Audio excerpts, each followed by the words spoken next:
Assalamu alaikum, j'ai le plaisir de vous retrouver aujourd'hui pour une nouvelle vidéo où je vais vous donner des chiffres, des vrais chiffres, pas ceux des sites de recrutement qui affichent des fourchettes tellement larges qu'elles veulent rien dire, pas ceux qu'on vous donne en entretien non plus avant que vous signiez, les chiffres que j'ai vérifiés sur le terrain après 10 ans à Doha et même plus à côté de personnes qui travaillaient dans tous les secteurs inimaginables parce que la différence entre ce qu'on vous promet et ce que vous allez vraiment toucher, eh bien, ça peut représenter quelquefois des milliers d'euros par an. Et cette différence, vous devez la connaître avant de signer.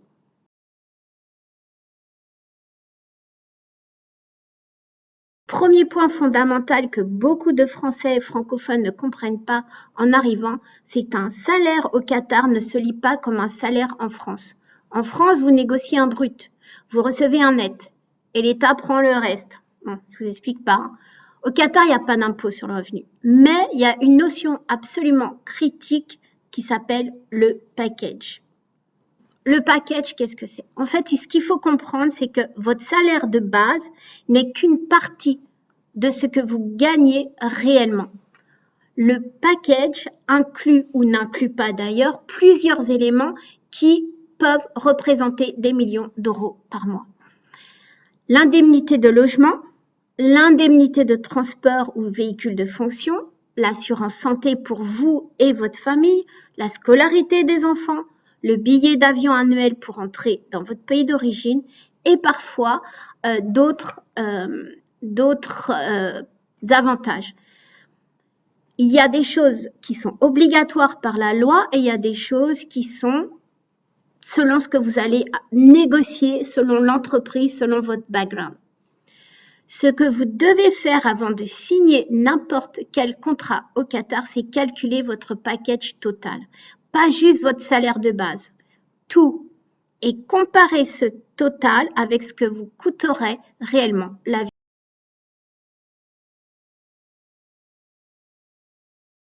Voici les fourchettes réelles que j'observe en 2026 dans les différents secteurs qui recrutent surtout des francophones. Alors, dans l'éducation, par exemple, les postes AEFE, les lycées français et internationaux, un enseignant certifié commence entre 2 500 et 4 000 euros net par mois de base. On ne parle pas du package, on parle de base. Avec le logement souvent inclus dans le package, ça va dépendre de l'école, ça va dépendre encore une fois de votre diplôme, du background et de l'échelle où vous en êtes rendu dans l'éducation nationale.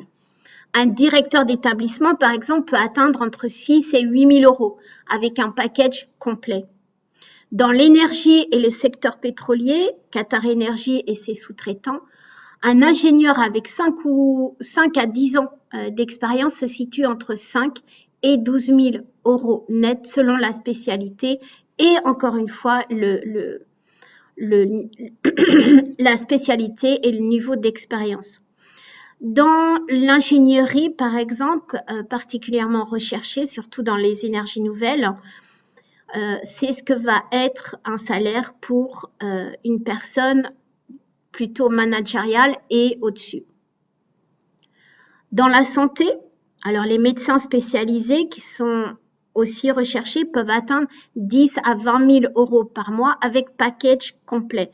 Donc vraiment, c'est de l'argent de poche, on va dire.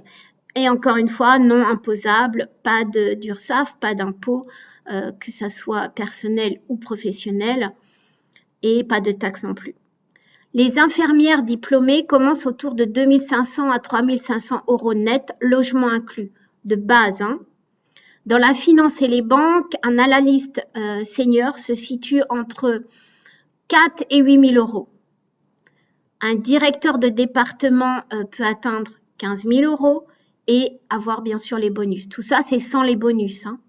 Dans la tech et le numérique, le secteur est en plus forte croissance au Qatar en 2026. Et un développeur senior peut commencer de base entre 4 et 7 000 euros en débutant et un directeur technique par contre entre 8 000 et 15 000 euros. Tous ces salaires que je vous donne sont des bases. Il faut savoir que Qatar, on ne reste jamais si vous restez 6 mois, voire 1 an avec cette base, mais que vous allez évoluer très vite. Et les bonus, en général, c'est pas 50 €, hein. Ce serait ridicule. C'est soit un mois de salaire entier, soit c'est 2. Tout va dépendre de l'entreprise et dans quel secteur vous êtes. Je continue. Donc, dans l'hôtellerie et la restauration, des niveaux sont plus bas, mais des packages sont souvent très complets avec le logement, le repas, le transport.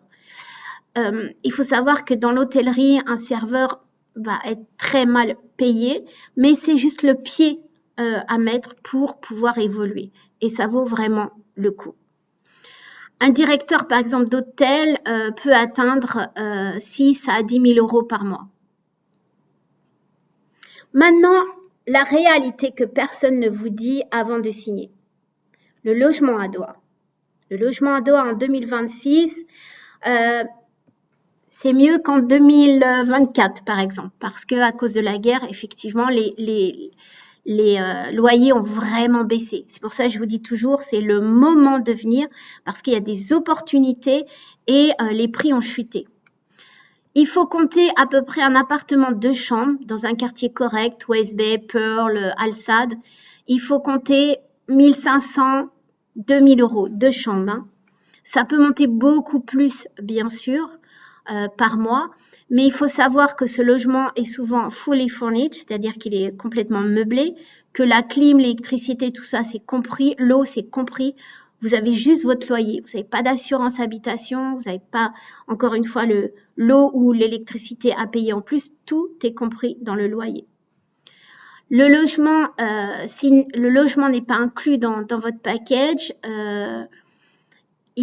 vous allez voir que dans votre package, il y a une part qui s'appelle donc housing, ok, qui peut faire croire que le logement est compris, mais en fait non, c'est juste une écriture qui est obligatoire par la loi. Donc, dans l'écriture du package, c'est housing, transportation, ça c'est obligatoire. Mais en fait, ça fait un salaire. C'est pour ça que je vous dis, regardez bien le salaire basique. Parce que quand vous allez toucher des indemnités de départ, quand votre contrat sera fini ou que vous allez quitter votre emploi, vos indemnités ne sont pas calculées sur le total de votre salaire, mais bien sur le basique. Et le basique doit toujours être plus élevé que housing ou allowance. Ce qui est extrêmement important pour vous de négocier, vraiment important si vous avez des enfants, c'est la scolarité. Parce que la scolarité, c'est ce qui va vraiment vous tuer. Il faut compter entre 8 000 et 20 000 € par enfant et par an de scolarité dans un établissement international ou en tout cas même français, je veux dire inclus l'école française. Donc ça monte très vite. Ne vous inquiétez pas, il y a d'autres options. Vous n'êtes pas obligé de les scolariser dans une école internationale ou à l'école française. Mais si c'est votre objectif, si l'objectif c'est de rentrer dans quelques années ou que vos enfants puissent continuer une scolarité en France, il faut compter entre 8 et 20 000 € par an. Donc 2 enfants scolarisés dans une école internationale, c'est quand même 30 à 40 000 € par an que vous devez intégrer dans votre budget. Et c'est pas rien.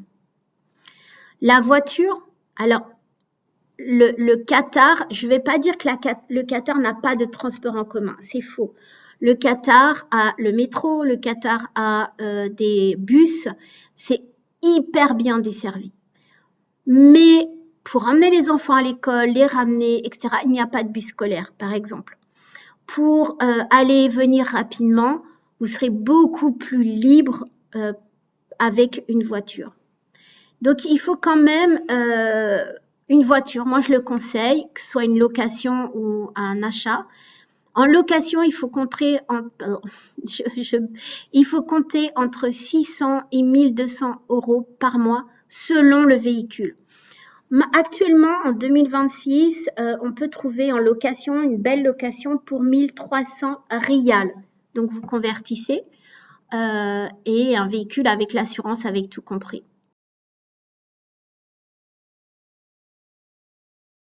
francophone qui m'a contacté il n'y a pas longtemps, qui voulait un audit sur l'offre qu'il avait reçue. On lui offrait 8 000 €. Donc, il était super content, il était prêt à signer, mais, et il a bien fait, il m'a consulté pour un audit. Donc, on a passé 1 heure un petit peu sur son contrat de travail pour voir ce qui était correct ou pas, ou est-ce qu'on pouvait négocier. Et pour lui, il pensait que c'était excellent. Quand on a calculé ensemble logement non inclus, la scolarité de ses 2 enfants, la voiture, bien son restant à vivre réel était inférieur à ce qu'il gagnait en France. Donc c'était pas si avantageux que ça, en tout cas la façon qu'il avait négocié. Donc on a repris et on a renégocié ensemble son contrat de travail. Donc comment négocier correctement? Mais le premier levier, c'est ne négocier jamais uniquement sur le salaire de base. Ça, c'est terrible. Ne négociez jamais sur j'ai besoin de 8 000 € par vous dites non, en France je gagne 2 000 € par exemple, je vais demander 2 000 €. Ne négociez jamais le package, ne négociez jamais le salaire seul. Il faut négocier sur le package complet.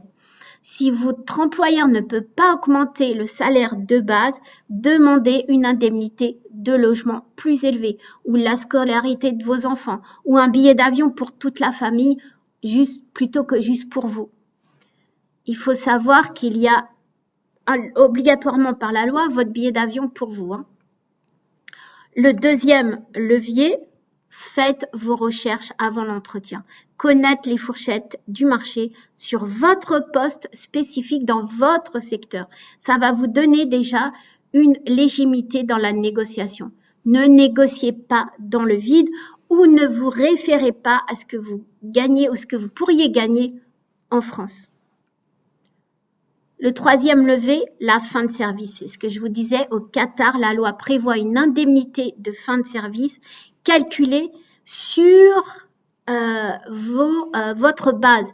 C'est généralement entre 20 et 30 jours de salaire par année travaillée. Donc, vous calculez si vous travaillez 3 ans, etc. Mais assurez-vous que votre contrat le mentionne clairement et le calcul est fait sur votre salaire de base totale, pas sur la base réduite.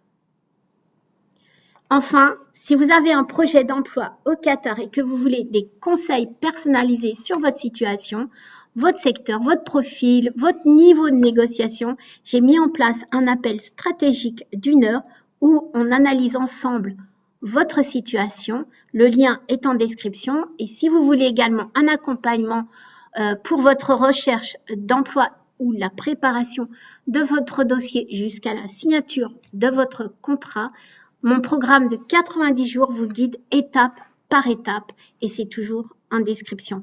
Likez cette vidéo si elle vous a appris quelque chose, en tout cas je l'espère. Ça m'aide à continuer à produire ce type de contenu honnête et direct et posez-moi vos questions en commentaire. Je lis et je réponds à tous. Ciao, ciao.